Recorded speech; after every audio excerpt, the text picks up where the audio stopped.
魚のこの切り方をこう工夫することと、パスタのこの噛む回数、そこまで考えるんだと思って、もうすごく勉強になる。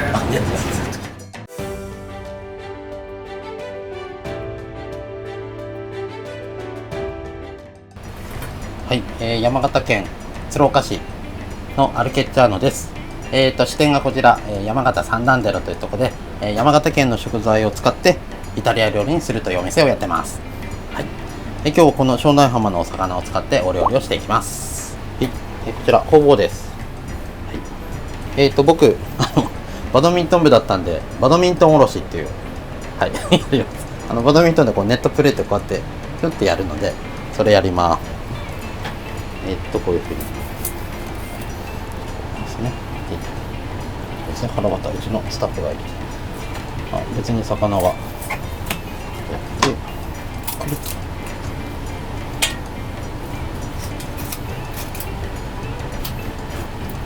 よいしょ、頭取ります。そしたらまずはここに皮を取ったら、実はここ骨ってこういう風にジョイントになってるので、先っちょピッピッてやると外れてくんですよ。これ実はこれで外れます。そしたらこのまま、あとバドミントンのネットプレーのようにやったら、ここをスーッ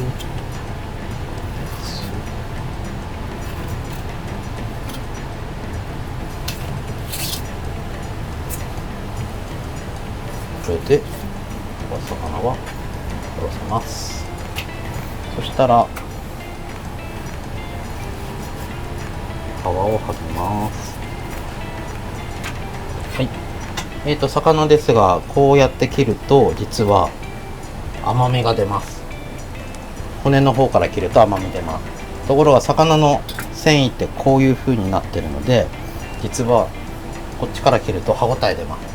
なので、お寿司とか食べてて食感があるものは美味しいと思うのは、この魚の新鮮な食感を日本人って美味しいと思うので、普通はみんなここから刺身切りますが、こっち側から切ります。なのでこっちから切っていくと、実は食感があるようになるんですよ。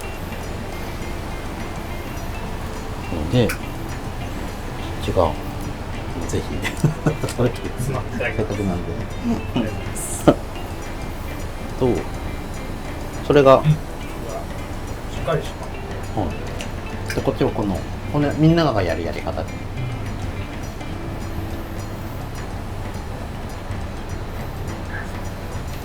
誰でも分かるぐらい全然違いますね。そしたら、ここに魚は実はこれ共食いするのが魚なので、魚って実は他の魚から食べられたり、体温が高くなると自分の身を溶かすためにタンパク質分解酵素で出すんです。なのでなるべくこういう冷たいところに入れる。そうするとタンパク質分解酵素が出ない、アンモニア臭みたいなもの、はい、でここに軽く使用します。でこれを切っていきますが、歯ごたえをしたいのでこうやって切っていく。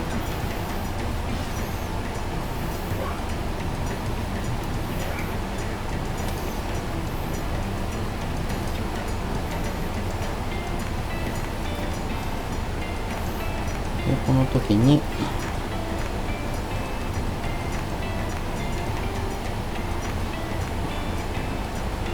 食べます。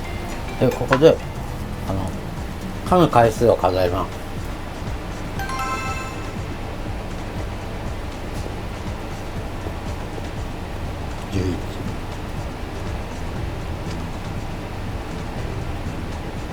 11、18回。そしたらパスタを18回で噛めばいいように調整してきます。混ぜ方で。そうすると一体感が出て一緒に口の中に入るっていう、そのために、やってきます。はい。で今度これ魚で、上からも塩します。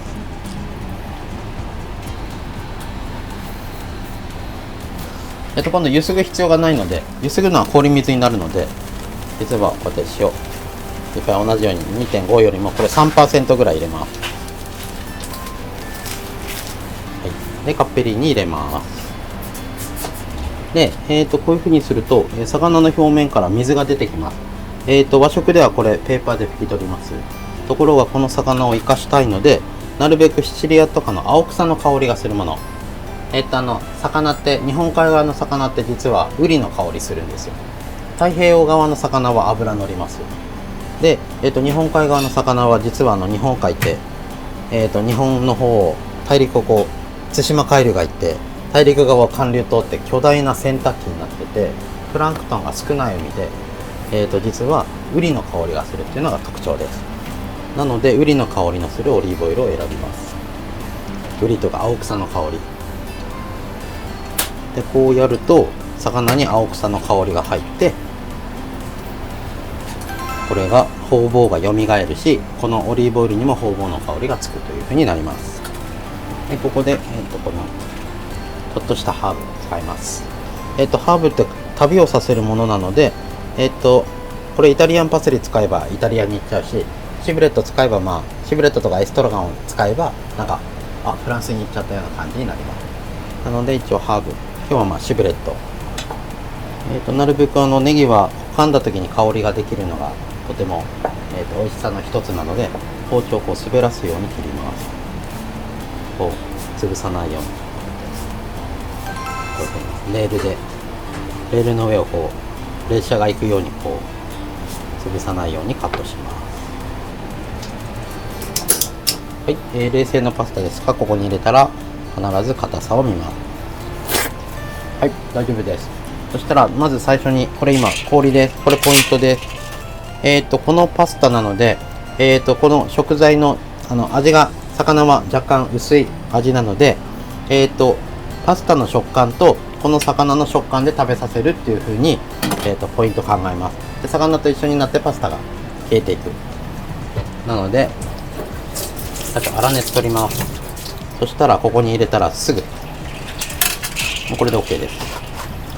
で、このパスタの表面にでんぷんを洗い流さないっていう風にします。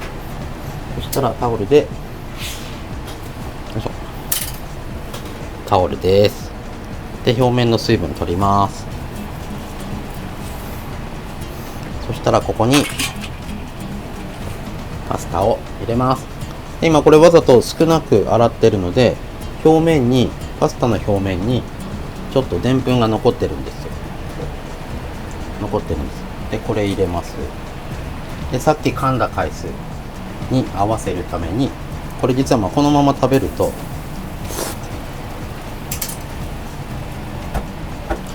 8回、これ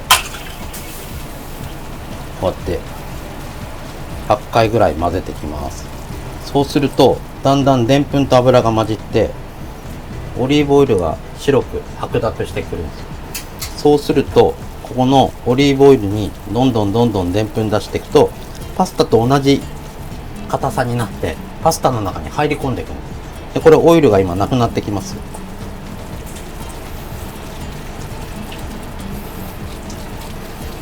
あれだけあったオイルをパスタが吸うんですよ。これでなくなっていくんです。で、パスタが吸ったとこでパスタ食べます。もちもちしてます。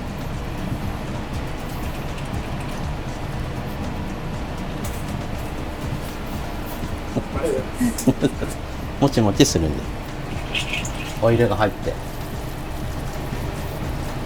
もちもちするもちもちするんですが、パスタとパスタがくっついてただのなんか春雨サラダみたいになるので、このパスタを離すために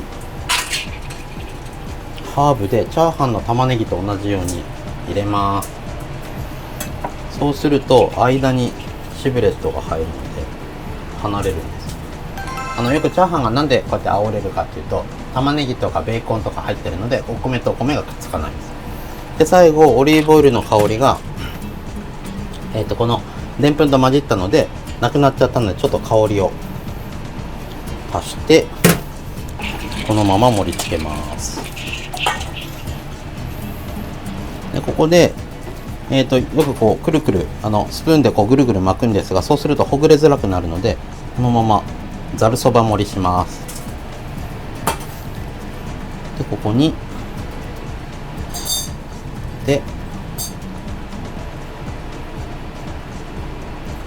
これで冷たい魚のカッペリーニです。前菜なんですが、みんなが喜ぶキャビアをつける。ということで完成いたしまして、はい、すみません、試食のところだけちょっとひょっこり出てきちゃいましたけど、ありがとうございます。美味しそうだなと思って、はい、させていただきました。ありがとうございます。僕も冷製パスタとかいろいろ作ったりするんですけど、一番難しいのってやっぱりそのパスタの食感、温泉の場合ってもちろんその茹で加減確かめて、ここだっていうところでいくじゃないですか。やっぱパスタってその締まるんで、最終的にどの地点になるのかなっていう、そこも結構難しいですし、あとその魚のこの切り方をこう工夫することと、パスタのこの噛む回数、そこまで考えるんだと思って、もうすごく勉強になる。いやいや、一つ一つ本当に考えられてるんですね。いただいちゃっていいですか？すいません。ありがとうございます。いいとこ取りですいません。ちょっとお魚と一緒にいただきます。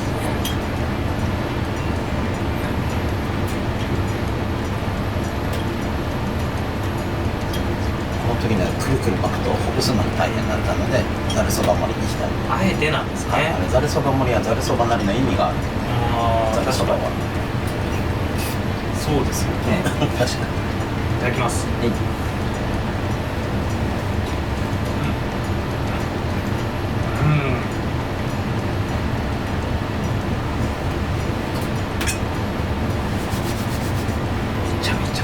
もう美味しいのは分かってたんだけど、本当に美味しい。食感も本当に一体化ですね。魚とパスタっていうんじゃなくて、うまくこう混ざってるっていうんですかね。どっちがどっちか分かる、ちょうどいい感じになってるんで、食べる時の今盛り付けのお話ありましたけど、そうなんですよね。とかくレードルでこうやりたくなっちゃうんですよね。混ぜてるパスタの時も温泉の時もあれやるといっぱい混ぜることなのでとろみついちゃうんですよ。そうですね。その時に面と面がこう擦れてぐるぐるぐるぐるで、人がぐるぐるぐるぐる混ぜる声待て待てそこで変わっちゃう。そうそっか。ちょうどいいとこでざるそばみたいにポンってもらう。盛り付けももうすごく早かったですよね。パッパってなるべく持ってから15秒以内には持ってってもらいたい。いや本当に勉強になりました。美味しいとこだけありがとうございます。